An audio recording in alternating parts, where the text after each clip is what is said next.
K-Bax McDonald says, what did you think of the Ralph Northam situation? Can a white male be a Democrat by 2024? Seems they all get kicked out now. Well, I think that we're at the end of the show, so going into the whole blackface thing would be a whole other topic. I think it's extremely entertaining, but I think that there was a good article that Kevin McDonald tweeted out today, and it was on UNS, and I think maybe there's another place, but it was talking about the history of blackface as something pioneered by Jewish entertainers in the 1910s and 1920s in America. And I think that's something that's really important for people to go back and read and look at all the entertainers that were doing this kind of minstrel show, kind of demeaning, blackface type thing. They were all Jewish, and so it's just a good history of blackface I think people should look into. Very interesting. Actually, I will be releasing you and I'll be reading the article with the crowd. But I thank you so much for coming, Mike. It was a pleasure talking to you as always. I've put the link to therightstuff.biz. Go watch TDS. Go watch all the shows on there. Mm-hmm. It's always amazing what Mike does there. And thank you for coming, Mike. All right. Thanks so much for having me. And I'll see everybody later. Bye-bye. Thanks. All right. Bye. I was curious about what Mike mentioned, so let's take the time to look at this article. I didn't see it. The recent spate of blackface outings seems to have started with the Megyn Kelly debacle a few months ago.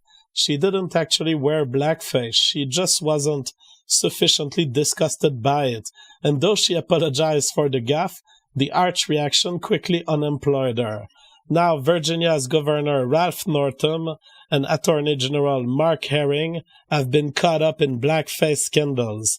Many years ago, Herring blacked up to mock rapper Curtis Blow, and Northam tarred up for his yearbook page, teaming with a classmate who donned the hood and robe regalia of American terrorism, a photo that school authorities apparently thought appropriate.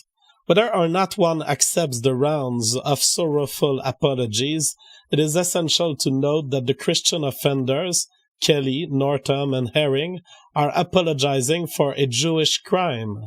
Blackface as a form of American entertainment started out in the early 1800s, most notably through a highly popular minstrel show performer by the name of Thomas Daddy Rice, a white entertainer who blackened his face with burnt cork to ridicule blacks and their culture. White minstrel shows lampooned black people, presenting them as dim-witted, lazy, buffoonish, superstitious, criminal, but nonetheless prodigiously musical. Rice's popular blackface character was named Jim Crow, a name that came to describe the racially repressive era after the Civil War in which white society was determined to violently force blacks back into plantation slavery. All right. The Jewish history of blackface hate.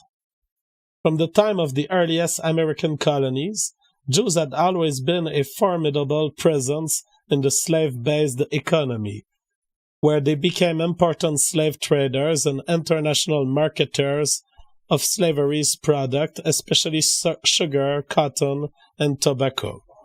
But after the Civil War, Jewish immigration to America increased dramatically. Their history in Europe with Gentiles over many centuries was one of conflict and violence. And so in America, they saw distinct advantages in helping to create a society that made but one distinction based entirely on skin color. Brandeis Irving O., author of the most popular book on American Jewish history, is one of the many Jewish scholars that admitted that blacks were scapegoats. For decades, American blacks had served as a kind of buffer for American Jews, so long as native hatreds were taken out primarily on blacks, they were less likely to be taken out on Jews. So for Jews, anti-black racism was a benefit and a valuable asset to their own goals of gaining power and influence. Jews saw blackface minstrelsy as a vehicle to claim their whiteness and to ensure that racism and not religious ethnicism would become the American way. It was this conscious Jewish need to use blacks as scapegoats that drove their involvement in that atrocious art form known as blackface minstrelsy. Jewish film scholar Lester D. Friedman is even more direct in his book, Hollywood's Image of the Jew.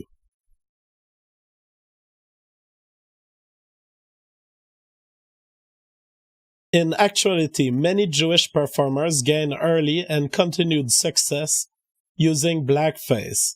Indeed, it is too easy to ignore the derogatory aspects of such activities, the unconscious racism accepted and nourished by such cruel parodies, by citing historical context, the undisguised elements of ridicule in such blackface portrayals by Jews mimicking the outlandish stereotypes of blacks now looks suspiciously like one group's desperate need to assert its own superiority by mimicking another. Jews performed this kind of minstrelsy in the 1910s and 20s better and more often than any other group in America. Jewish faces covered in cork were ubiquitous.